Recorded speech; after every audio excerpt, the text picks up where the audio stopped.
Alhamdulillah, wassalatu wassalamu ala rasulillah Sayyidina wa maulana Muhammad ibn Abdillah wa ala alihi wa sahbihi wa man tabi'ahu wa mawalah. Ashhadu an la ilaha illallah wahdahu la syarika lah wa ashhadu anna sayyidina Muhammadan abduhu wa rasuluhu la nabiyya ba'dah.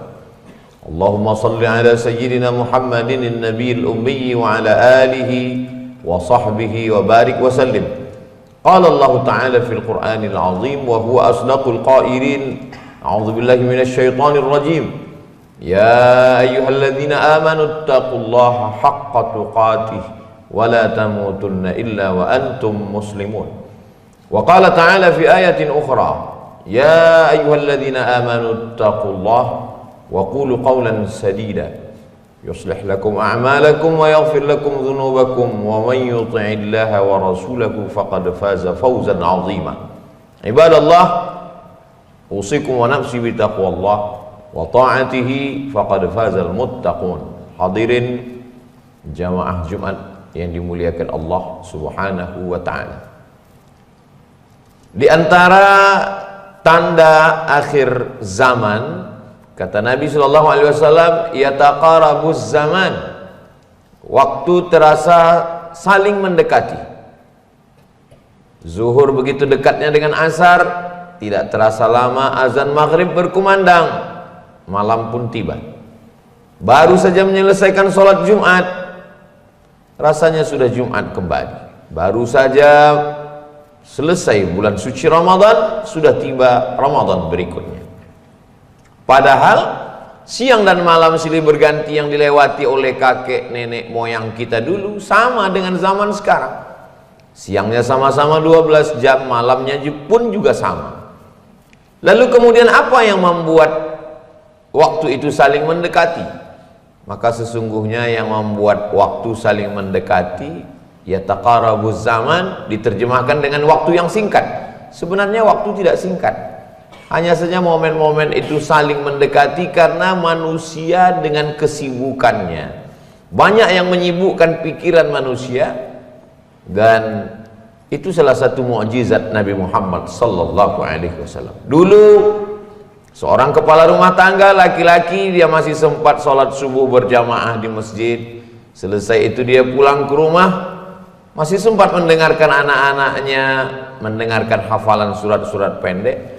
Setelah itu masih sempat sarapan bersama, lalu kemudian pergi ke sawah sampai zuhur tiba. Sampai selesai sholat zuhur, mandi, bersih-bersih, makan siang, lalu kemudian dilanjutkan hingga petang, kembali ke rumah. Sholat maghrib berjamaah, di langgar, di surau, di musola. Setelah itu masih sempat di waktu malam bersilaturahim, bercengkrama, berbicara, dan pada akhirnya istirahat malam. Tapi hari ini semakin canggih dunia, alat telekomunikasi semakin banyak. Apa yang terjadi? Yang katanya alat transportasi makin cepat, tapi justru orang makin cepat bangun, dan sebelum azan subuh di kota-kota besar orang sudah berangkat karena khawatir nanti akan terjebak macet. Dan ternyata setelah sampai di tempat kerja waktu subuh sudah berakhir. Hari pertama merasa berdosa, hari kedua merasa menyesal, hari ketiga sudah biasa-biasa saja. Lalu kemudian sibuk dengan pekerjaan, tekanan produksi yang begitu besar, ditambah lagi dengan barang mesti laku keras. Pada akhirnya waktu begitu cepat berlalu, dan pada sampai masanya tidak ada selera untuk makan, dan memang tidak ada waktu untuk makan siang bersama. Dan pada akhirnya petang pun tiba, ternyata waktu juga masih kurang. Akhirnya ditambah lagi lembur, ditambah lagi meeting, ditambah lagi dengan beban-beban pikiran yang begitu banyak. Dan pada saat pulang ke rumah macet petang karena semua sudah mulai keluar dari kantor dan menuju rumah masing-masing. Pada akhirnya sholat maghrib pun tinggal. Sampai di rumah letih, lelah, tidak lagi ada tenaga untuk keluarga. Lalu kemudian tak lagi ada kata-kata, tak lagi ada cengkrama, tidak lagi ada senyuman. Yang ada hanyalah tubuh-tubuh yang sudah diperas habis di kantor, di jalan, di pasar, dan di tempat-tempat bekerja. Lalu kemudian tidur. Aneh zaman saat masa akhir waktu yang sudah ditetapkan Allah Subhanahu wa taala. Tidur yang mestinya tempat beristirahat dari kerja, tapi karena terlalu lelah masuk ke dalam alam bawah sadar. Yang siangnya kerja, petangnya kerja, malam yang mestinya beristirahat, mimpinya pun juga bekerja. Sampai tidak ada lagi tempat untuk beristirahat. Hari berganti pekan, pekan berganti bulan, bulan berganti tahun. Sampai pada akhirnya yang tersisa hanyalah keramaian, tapi ada manusia-manusia yang sunyi di tengah keramaian. Pada akhirnya di tengah hiruk pikuk kota, mengakhiri di ruang ICU, nafas terakhir di tengah kesunyian. Sebagaimana dulu meninggalkan anak-anak di waktu kecil, pada hari tua pun juga ditinggalkan oleh anak-anak. Sebagaimana dulu sibuk dengan dunia kerja sampai disebut dengan workaholic, pada akhirnya dunia kerja juga akan digantikan oleh orang yang lebih muda, lebih bersemangat. Yang paling menyakitkan adalah yang pernah meninggalkan Allah Subhanahu wa taala. Masih syukur kalau sempat bertaubat, kalau tidak maka larut, dan pada masanya juga akan ditinggalkan Allah Subhanahu wa taala. Al-yauma nansahum, hari ini mereka kami lupakan, kama nasuliqa yaumana, sebagaimana mereka sudah melupakan pertemuan dengan kami, kata Allah Subhanahu wa taala. Sebagaimana mereka melupakan, maka mereka juga terbalas dengan dilupakan. Melupakan anak, istri, akan terbalas di hari tua menjadi orang-orang yang terlupakan, tertinggalkan. Betapa menangis seorang ayah, seorang ibu ditinggalkan anak di panti jompo. Tapi sebenarnya tangisan itu kalau direnung, dipikirkan, maka hari Jumat laki-laki yang sehat, tidak dalam keadaan sakit, sehat secara zahir dan batin, maka laki-laki mendengarkan nasihat khatib khutbah Jumat walau sesaat. Mungkin tidak sempat datang dalam acara pengajian, tapi yang namanya khutbah Jumat, man tarakal jumu'ata, siapa yang meninggalkan sholat Jumat salasa marratin, 3 kali berturut-turut, tahawunan, karena menyepelekan, karena menganggap enteng, remeh temeh sholat Jumat, taba'allahu ala qalbih, Allah mengunci pintu hatinya. Laknat, kutukan bukan sakit. Berapa banyak orang yang sakit, justru dengan sakit itu Allah mengampunkan segala dosa-dosanya. Ma min nasabin wala wasabin wala saqamin wala syaukin yashtakuha. Kalau ada orang yang sakit hati, badan, pikiran, gundah gulana, bahkan sampai duri yang menusuk tapak kaki, illa kafarallahu anhu biha sayyi'atu, mungkin dengan itu Allah mengampunkan, menghapuskan dosa-dosanya. Tapi yang paling mengerikan dari laknat Allah adalah ketika Allah berikan kesehatan, jabatan, umur panjang, tapi sebenarnya itu hanya menjadi sarana untuk melalaikan, melupakan Allah Subhanahu wa taala. Innallaha la yumli lidzalim, Allah mengulur kepada orang-orang yang zalim itu. Bagaimana Allah mengulur nikmat, mengulur kekuasaan, mengulur jabatan, mengulur harta, sampai kapan? Hatta idza akhadhahu lam yuflithu, sehingga ketika Allah menariknya, Allah menghukumnya, Allah tidak akan menyisakan walau sedikit pun. Maka kita mesti merenung sejenak, apakah usaha bisnis yang kita miliki ini menolong kita dari azab Allah, mendekatkan kita kepada rahmat Allah, atau justru menjauhkan kita dari kasih sayang Allah Subhanahu wa taala? Apakah kekuasaan yang begitu mudah seperti hadiah, apakah ini betul-betul nikmat dari Allah, atau justru seperti yang diterima oleh Fir'aun, diterima oleh Namrus? Toh mereka juga punya kekuasaan yang lebih hebat, yang lebih lama, lebih kekal, lebih abadi. Apakah masa muda yang dititipkan Allah ini sebagai rahmat atau tidak? At-tafakkur sa'ah, merenung walaupun sesaat, khairum min qiyami lailah, lebih baik daripada qiyamul lail sepanjang malam. Begitu kata sahabat Nabi Abu Darda radhiyallahu an. Kenapa? Karena manusia punya hati dan pikiran, dia mesti berhenti sejenak. Ada al-waqfah ma'allah, ada berhenti sejenak bersama Allah Subhanahu wa taala. Perjalanan hidup ini perjalanan panjang, dan ketika perjalanan panjang mesin mungkin panas, maka dia mesti berhenti sejenak di rest area. Ada tempat stasiun berhenti yang namanya subuh untuk memulai perjalanan, supaya jelas gerak langkah mau dibawa kemana dan akan kembali kemana. Lalu kemudian ada yang namanya rest area zuhur, berhenti sejenak, ambil air wudhu. Panas dunia, sejukkan dengan air. Setelah itu serahkan semuanya kepada Allah. Kalaupun pekerjaan ini besar, ujian ini besar, target ini besar, cita-cita ini besar, keberuntungan ini besar, ada yang lebih besar. Allahu Akbar. Ulangi sekali lagi, Allahu Akbar kabira.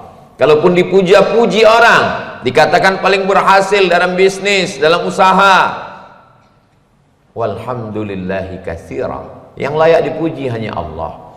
Kalaupun dikatakan orang sebagai orang yang bersih, tidak ada cacat sama sekali, maka katakanlah wa subhanallahi bukaratan wa asila. Begitu juga kalau dikatakan orang hina, rendah, tidak punya apa-apa, tidak punya prestasi, sampah, Allahu Akbar kabira. Memang aku kecil, aku hina, aku tidak punya apa-apa. Yang besar itu hanya Allah. Allahu Akbar kabira. Aku memang tidak layak dipuja dan puji. Walhamdulillahi katsira. Aku memang kotor. Bahkan aku diciptakan dari tanah yang hitam, yang rendah, yang hina, penuh dengan silap, salah dan dosa. Wa subhanallahi bukaratan wa asila. Yang suci hanya Allah subhanahu wa ta'ala.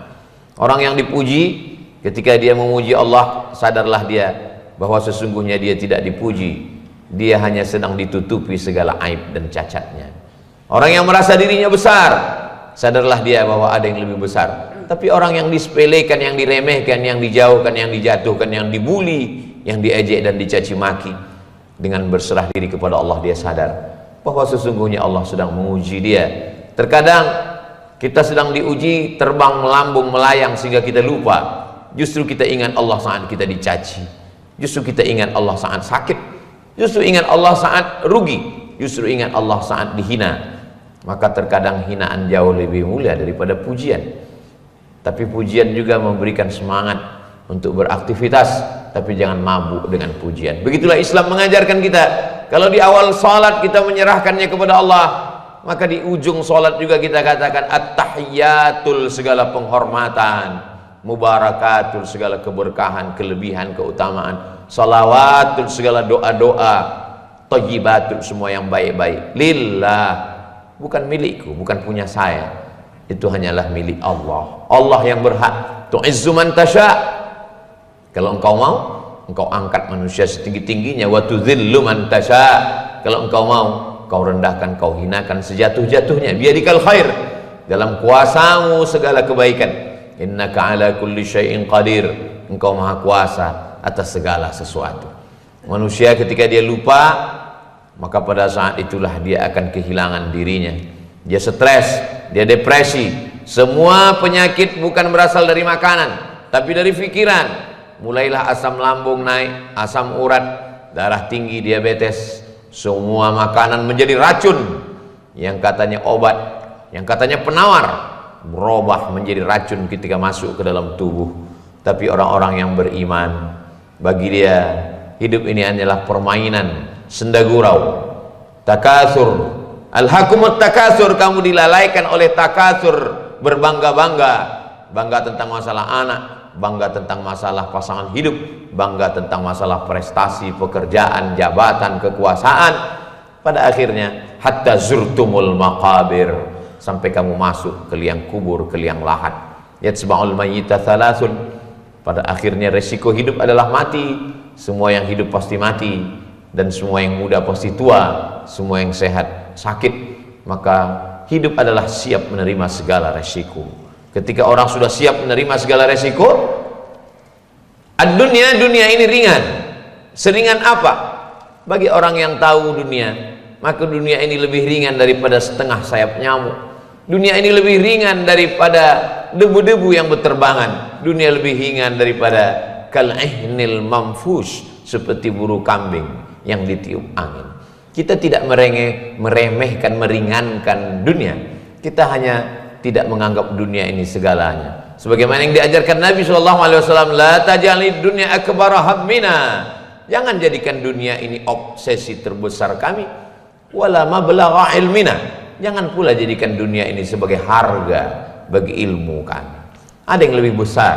Walal akhiratu khairul laka minal ula. Akhirat lebih utama. wal akhiratu khairun wa abqa. Akhirat lebih kekal.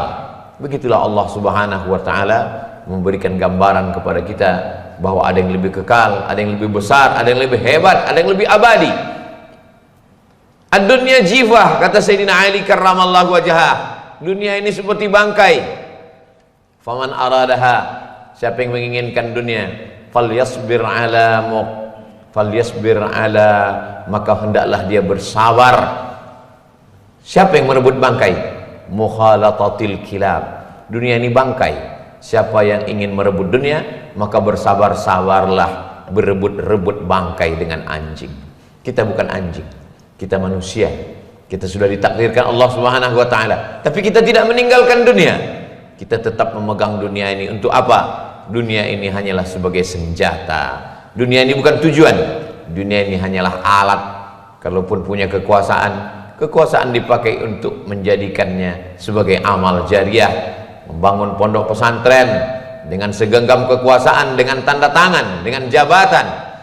Orang-orang yang dimiliki, bukan memiliki, karena sesungguhnya lillahi ma fis samawati wa ma fil ard. Segala yang di langit, segala yang di bumi milik Allah Subhanahu wa taala. Tapi dibuat Allah dia menjadi memiliki. Allah lah yang membuat dia menjadi kepemilikan, pinjaman. Lalu dipakainya hartanya itu untuk menolong agama Allah. Allah selalu membalasnya dengan dua. In tansurullah, engkau lakukan cuma satu, tolonglah agama Allah ini dengan ilmu, dengan suara, dengan harta, dengan jabatan, dengan kekuasaan. Apa balasan Allah? Yansurkum, Allah akan menolong kamu. Wa yutsabbits aqdamakum, dan akan mengokohkan kaki di saat tidak ada yang bisa tegak berdiri, di saat tidak ada yang punya kuasa. Di saat itulah Allah akan memberikan pertolongan. Begitulah Allah Subhanahu wa taala. Berapa banyak orang yang dulu berkuasa mati? Berapa banyak dulu orang yang muda tua? Berapa banyak dulu orang yang sehat sekarang sedang terbaring di rumah sakit? Pada akhirnya dunia hanyalah menjadi tempat persinggahan. Tanah yang kita injak sudah memakan nenek moyang kita, sudah memakan orang-orang kaya kita, sudah memakan penguasa-penguasa kita. Tak lama mereka pun juga akan memanggil kita, dan tanah-tanah yang kita injak ini juga akan memakan kita, akan mengurai kita. Lalu kita pun akan dimakan oleh cacing tanah, oleh tanam-tanaman, akar-akarnya akan menyedot saripati dari kita, lalu kita pun menjadi tulang belulang. Lalu apa yang tersisa? Yang tersisa adalah si fulan pernah membangun masjid, si fulan pernah membuat sekolah, si fulan pernah memberikan hartanya, nyawanya, kuasanya untuk menolong agama Allah. Begitulah cerita dunia, panggung persinggahan. Cerita yang diingat, yang dikenang hanya dua cerita, cerita yang sangat baik dan cerita tentang orang yang sangat jahat. Ada cerita kisah tentang Fir'aun, tapi juga orang mengingat bagaimana kebaikan Nabi Musa alaihissalam. Ada cerita tentang Namruz, tapi juga dunia pernah bercerita tentang bagaimana Sayyidina Ibrahim alaihissalam. Ada cerita tentang tabbat syada abi lahab wa tab, ma aghna anhu maluhu wa ma kasab, sayasla naran dzata lahab. Bahkan istrinya Ummu Jamil, wa mar'atuhu hammalatal hatab, fi jidha hablum min masad. Dan ada cerita tentang Sayyidina Abu Bakar Siddiq, Sayyidina Umar ibn al-Khattab, Sayyidina Ali karramallahu wajhah, Sayyidina Uthman ibn Affan, Talha, Zubair, Aisyah, Abdullah ibn Umar radhiyallahu anhum ajma'in. Wa nafsi wa ma sawwaha, demi jiwa dan penciptaannya, fa alhamaha fujuraha wa taqwaha. Allah berikan dua jalan, jalan fujur wa taqwaha, dan jalan taqwa. Qad aflaha man zakkaha, beruntunglah orang yang mensucikannya, beruntunglah orang yang memilih jalan yang benar. Wa qad khaba man dassaha, merugilah orang yang mengotorinya, menyia-nyiakannya. Siapa yang tidak pernah punya masa lalu? Silap, salah, dosa. Kullu bani Adam khata'un, semua manusia keturunan Adam ini adalah orang yang silap, salah. Wa khairul khata'ina tawwabun, sebaik-baik orang yang bersalah adalah orang yang menyesal. An-nadamu fil qalbi, menyesal dalam hati.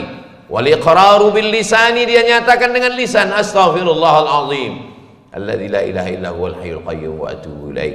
Wal itmaru alla ya'uda ilaihi abadan, tekad yang kuat untuk tidak kembali ke dalam dosa. At-taibu minadz dzambi kama la dzambalah, Orang yang bertaubat dari dosa seperti orang yang tak berdosa. Innallaha la yaghfiru ayyushraka bih. Allah tidak mengampunkan dosa syirik. Wa yaghfiru ma duna dzalika liman yasha. Allah mengampunkan semua dosa selain daripada itu. Setelah minta ampun kepada Allah, minta maaf kepada istri, kepada suami, kepada anak, kepada jiran, kepada tetangga, kepada kawan, kepada sahabat, membayar hutang, semua setelah dibersihkan, kembali kepada Allah, diundang, dijemput. Ya ayyatuhan nafsul mutmainnah, wahai jiwa yang tenang, irji'i ila rabbiki radiyatan mardiyah, kembalilah menghadap Allah dalam keadaan ridha, senang, bahagia dan diridhoi Allah Subhanahu wa taala. Fadkhuli fi ibadi, masuklah ke dalam golongan hamba-hamba yang baik, yang soleh. Wadkhuli jannati, masuklah ke dalam surga, mendapatkan salam, salamun qaulam min rabbir rahim. Barakallahu li wa lakum fil Qur'anil azim wa nafa'ani wa iyyakum bima fihi minal ayati wa dzikril hakim wa taqabbala minni wa minkum tilawatahu innahu huwal ghafurur rahim.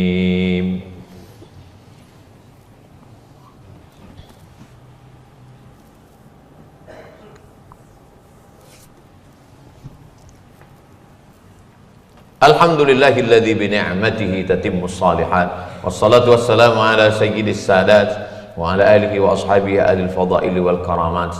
Asyhadu an la ilaha illallah wahdahu la syarika lah wa asyhadu anna sayyidana Muhammadan abduhu wa rasuluh wa safiyyuhu min khalqihi wa khaliluh. Addal amanah wa ballagha ar-risalah wa nasaha lil ummah wa tarakana 'alal mahajjatil bayda lailuha kanahariha la yazighu anha illa halik. Allahumma salli ala sayyidina Muhammadin an-nabiyil ummi wa ala alihi wa sahbihi wa barik wa sallim. Qala Allah ta'ala fil Qur'anil azim wa huwa asdaqul qailin. A'udzu billahi minasy syaithanir rajim. Bismillahir rahim. Wal 'ashr innal insana lafi khusr illa alladhina amanu wa 'amilus shalihat wa tawassaw bil haqqi wa tawassaw bis sabr. Wa qala ta'ala fi ayatin ukhra innallaha wa malaikatahu yusalluna 'alan nabi ya ayyuhalladzina amanu sallu 'alaihi wa sallimu taslima. Allahumma ighfir lil muslimina wal muslimat wal mu'minina wal mu'minat al ahya'i minhum wal amwat. Allahumma ansur ikhwanana al mujahidin al mustad'afina fi Falastin wa fi kulli makan min masyariqil ardi ila magharibiha. Allahumma dammir a'da'aka a'da'ad din. Allahumma shattit shamlahum wa farriq jam'ahum waj'al kaydahum fi nuhurihim ya rabbal alamin. Allahumma dafa'anna al ghala'a wal waba' wal fahsya' والربا والزنا والمنكر والسيوف المختلفة والشدائد والمحن ما ظهر منها وما بطن من بلدنا هذا إندونيسيا خاصة ومن بلدان المسلمين عامة. عباد الله أوصيكم ونفسي بتقوى الله وطاعته فقد فاز المتقون. إن الله يأمر بالعدل والإحسان وإيتاء ذي القربى وينهى عن الفحشاء والمنكر والبغي يعظكم لعلكم تذكرون. فاذكروا الله العظيم يذكركم واسألوه من فضله يعطكم ولذكر الله أكبر والله يعلم ما تصنعون. أقم الصلاة.